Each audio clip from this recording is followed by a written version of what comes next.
This episode of the Fire Sprinkler Podcast is brought to you by FSC iCalc. FSC engineers have been in fire protection since 1979. Now, they're sharing their internal calculation platform to help contractors and engineers like you improve their accuracy, reduce liability, and present reports faster. Get your 30-day free trial when you sign up now with my link at www.fsc-icalc.com/podcast. That's www.fsc-icalc.com/podcast.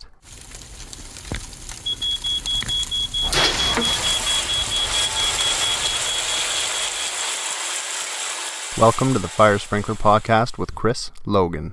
Welcome to this episode of the Fire Sprinkler Podcast. I have on with me today Don Ricca. He is the product director for Johnson Controls, and he is going to talk about a new product coming out from Tyco Fire Products today. Don, take it away. Why don't you talk about what you got for us today? Yeah, thanks, Chris. So actually today is the launch date for our new product. It's Tyco LFP antifreeze. So this is the first listed antifreeze that's on the market for fire protection, and we're really excited to offer it to the industry. Okay, so why don't we take before we get too far into the actual product itself, what was the reasoning for the existing antifreezes that were out on the market now? Why did they lose their listing about 5-6 years ago? Yeah. So as you and probably a lot of your listeners know, so antifreeze has been used in fire sprinkler systems for a long time. I don't know the exact number of years, but probably more than 50 years, if I was to guess. So over that time span, there have been some accidents involving antifreeze. In fact, just in the last 20 years, there's been 5 or more documented incidents involving either glycerin or glycol antifreeze that resulted in either injuries, and in one case, in Truckee, California, there was a death involved. I believe that was in 2009. And really that was the one that triggered the industry to take action, Chris. So Right. Back in 2009 when that incident took place, I believe it was a glycerin product that was over concentrated. And when the fire occurred, it was a kitchen fire. There was an occupant inside, and it created a fireball, which unfortunately caused the fatality. But at that point, there was a bunch of industry players that kind of independently and together at different times kind of took a closer look at antifreeze. So Fire Protection Research Foundation, UL, I believe FM did as well, Tyco, and some others started doing some testing to really figure out, how does antifreeze interact with fires, and what does it do to different fires in different fire type scenarios. So I think from what they learned from that research, NFPA came in and said, hey, we're going to start with a TIA, which is a temporary interim amendment, and then get it into the standards to say the antifreeze must be listed. And so that's kind of what happened. Right. So essentially, if I'm going off of memory now, but I believe it was all antifreeze was to be removed from service by 2022, unless it was listed, correct? Yeah. Okay. Correct. Yeah. So now let's talk a little bit about the process in developing the new antifreeze. How long was it? Essentially, they removed it from service. They wanted it to be removed, and Tyco just said, you know what? Let's get on it immediately. What was the process involved? How long did it take for you guys to go from essentially idea to final product? Yeah, so this is a 4 to 5 year project, Chris. We definitely stay very close to our customers and the users of our products. So when this happened, basically, we immediately started thinking, how can we solve this problem? As Tyco, Johnson Controls, our fire suppression business isn't just sprinklers. Right. We also have our specialty chemical, Ansel, that type of product. So we had the expertise to do that. So we started looking into it. So yeah, I'd say a 4 to 5 year project from concept to today. So what kind of testing was involved to get it to get the ULC listing? How from when it was originally the pre-mixed glycerin and glycol, what different tests were involved with proving that this product's going to be viable? But first of all, quick correction. You said ULC. So Yep. there is no, this is not a ULC product, although because there's no ULC test protocol, Right. the UL certification should be okay for Canada. Okay. Okay. Yeah. So it's UL certified, but there was no ULC certification. So that aside, basically UL came up with a test protocol. It's UL 2901. Very rigorous and robust test protocol. I believe there's 12 to 14 different tests at least involved there, Mm-hmm. ranging anywhere from exposure to fire, firefighting effectiveness, electrical conductivity, corrosion, stress corrosion, interactive or compatibility with common piping system materials. Right. So there was a ton of different tests that we had to go through with UL to pass this test protocol and get the certification. Wow. Okay. And that was a 5-year process. So how long would you say was the actual product development versus the testing? Was it something like it took you 6 months to actually come up with the product, and then the actual testing and finalization of the product was the 4.5 years? It was the other way around, actually. Oh, really? Yeah, Wow. yeah. Okay. So we did a lot of internal testing because we Mm-hmm. knew what the test protocol was, even Right. though, that was kind of an evolving process too, Chris. I mean, this was new for UL Mm-hmm. as an agency. To their credit, they also wanted to solve this, help solve the problem for the industry by allowing manufacturers to tackle this issue. Right. Um, and so, we did a lot of kind of trial and error internally because, as you probably know, actually doing the testing at an agency is pretty expensive. Yep. So we tried to do as much as we could internally, and there was a lot of trial and error there. And we tried, we looked at a lot of different chemical formulations. We looked at things that get used outside of fire. So, for Mm-hmm. example, agents that get used in de-icing of airplanes or roads. And then we also looked at, the glycerin glycol that's used today. Right. So it's not it's not similar to a glycerin or a glycol. Would you say it's more like the de-icing product used on airplanes? No, we actually ended up with a glycerin-based product, Okay. but it is a proprietary and patented formulation, and definitely more complex than the glycerin products that are out there today. Right. So now when because I imagine this product's going to probably take off in the fairly quick. Is it a different testing device that's required, or can you use the typical not manometer? I'm blanking on the word right now. Are you So using this? yeah, there's two devices that you can use to test Mm-hmm. the efficacy of the product, and that's a refractometer. That's the word I So was looking for. that tests the refractive index, Yep. of which we publish a range of values there, and then there's a hydrometer which tests the specific gravity. So you can use either one of those to validate the product. Okay. Okay. So what obviously customer service was the main reason you guys wanted to come out this, as well as being the guys that come up with it. But what why did you guys focus on antifreeze for the past 5 years? Was it the fact that it was a delisted thing and you wanted to get something out ASAP, or was it kind of do you guys get into competition a little bit with the other guys and kind of joking around at the trade shows of we're going to be the first guys? Do you have a little bit of a competitive edge with the other suppliers, or how does that work with you guys? Well, I mean, to be honest with you, I think there's not a lot of companies out there that are uniquely positioned like Johnson Controls Right. to develop a product like this. Mm-hmm. I mean, when you think of other sprinkler manufacturers, a lot of them don't have specialty chemical capabilities. Right. Yeah, so I think we were in a kind of a unique position here Mm-hmm. to come up with a good solution for the industry. Right. Yeah, because there are other antifreeze products out there that I mean it's always drove me nuts as a designer when you find there's other manufacturers of antifreeze that advertise themselves as approved, but they're not actually listed. That's right. They use that approved word. They use the approved for fire protection, but it's not listed. And that's a big deal. A lot of people are buying it with the with the assumption that it's a listed antifreeze, and it's not. If you call customer service and ask them, is this listed? They'll say, it's approved, but we approve it, right? Right. Yeah, and that's a good distinction, with the companies that have antifreeze out today are great companies, and Yep. the products I'm sure are fine in their own right, other than if they're used properly and all that. But they weren't developed by fire protection specialists.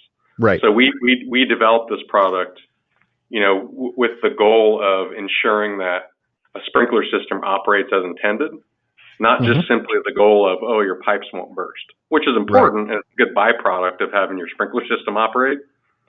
But that's not the only thing we focused on. So understanding how sprinkler systems work, that was a key part of the development to get our product out the door here. So why don't we talk a little bit about the compatibility of the LFP? The LFP antifreeze is listed for steel, CPVC, PEX piping. It's essentially, you can use it in any kind of piping that's available right now. Is that the gist? Is that what I'm reading on the tech sheet right now?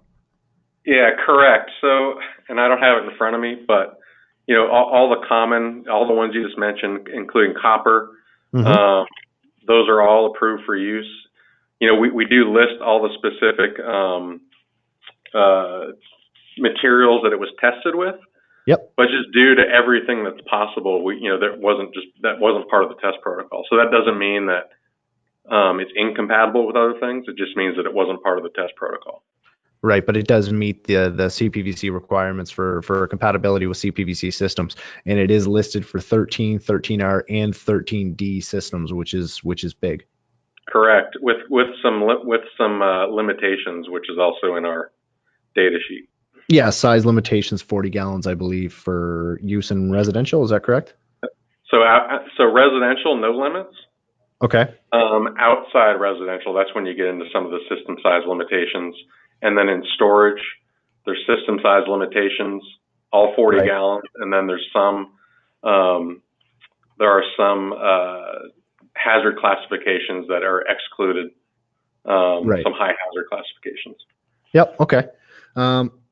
So what would be the benefit in using this, the LFP antifreeze, as opposed to using the Tyco's residential dry system? Yeah. So, there's a few kind of differentiation points when you look at dry systems and antifreeze. The 3 points are really cost, the system size, and then the freeze point required. Right. So when you look at cost, dry systems are great, but they are very expensive.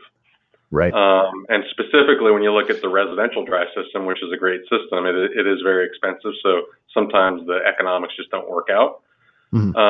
System size, again, and when you're outside that residential area, if you need more than 40 gallons, you got to move to a dry system.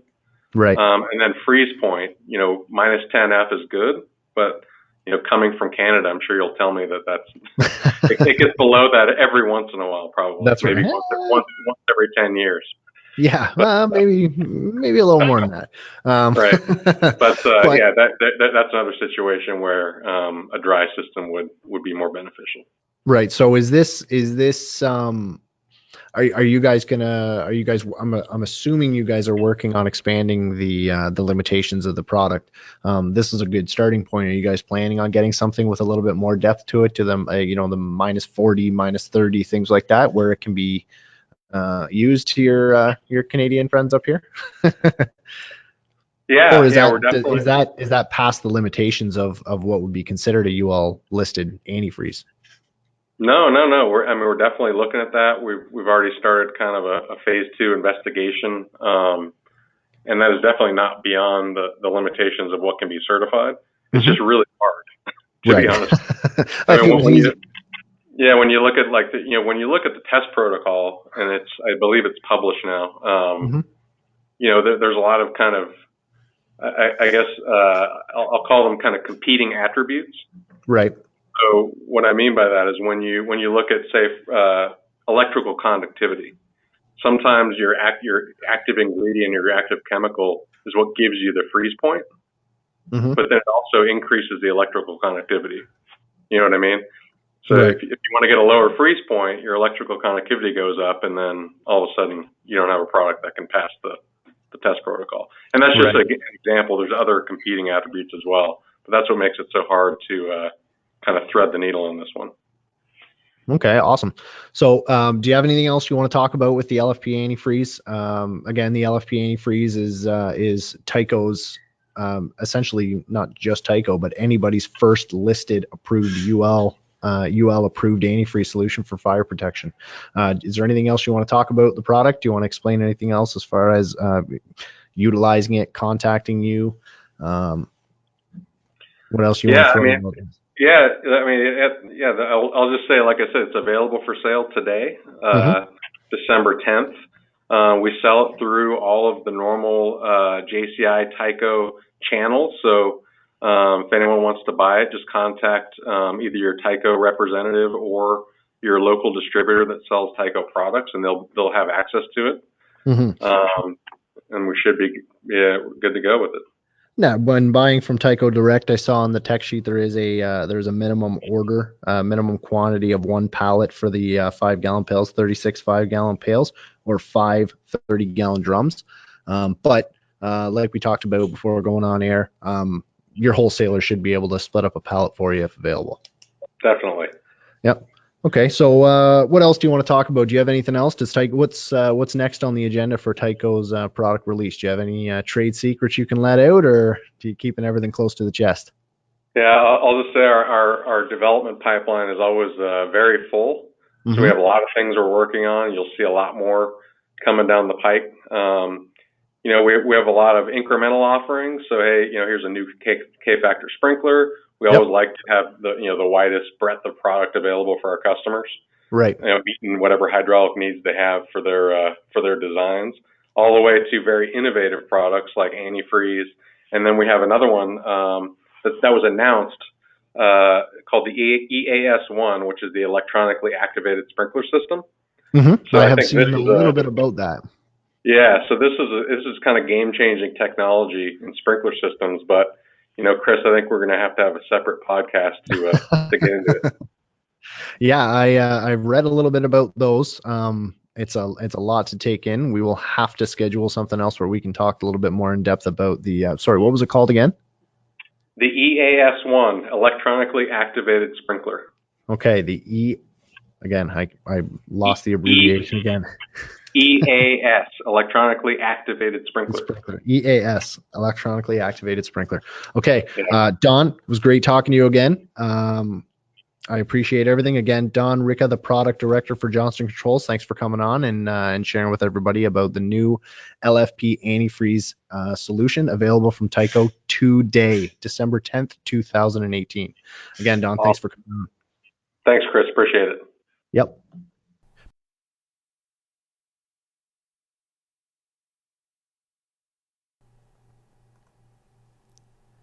This episode of the Fire Sprinkler Podcast was brought to you by FSC iCalc. FSC engineers have been in the fire protection game since 1979. Now they're sharing their internal calculation platform to help contractors and engineers like you improve their accuracy, reduce liability, and present reports faster. Get your 30-day free trial when you sign up now with my link at www.fsc-icalc.com/podcast. That's www.fsc-icalc.com/podcast. And a big thanks to Don Ricca for coming on today from Johnston Controls, talking about the new product. Hopefully we can have him on again soon so we can talk about the EAS sprinkler. That's the electronically activated sprinkler he was talking about a little bit. We are locked, set, and ready to go for the NFSA conference in Nashville this May. I will put the dates out there once I have them in front of me. I could just bend over and look at the piece of paper that's sitting on my desk, but I'm not going to do that. Thanks again for everybody for tuning in. If you have any ideas for episodes, if you're interested in coming on and talking about a product, feel free to drop me an email at chris@firesprinklerpodcast.com. That's chris@firesprinklerpodcast.com. Feel free to hashtag me with any sprinkler information you're finding out there on Facebook, Twitter, Instagram. Sprinkler saves, hashtag Fire Sprinkler Podcast.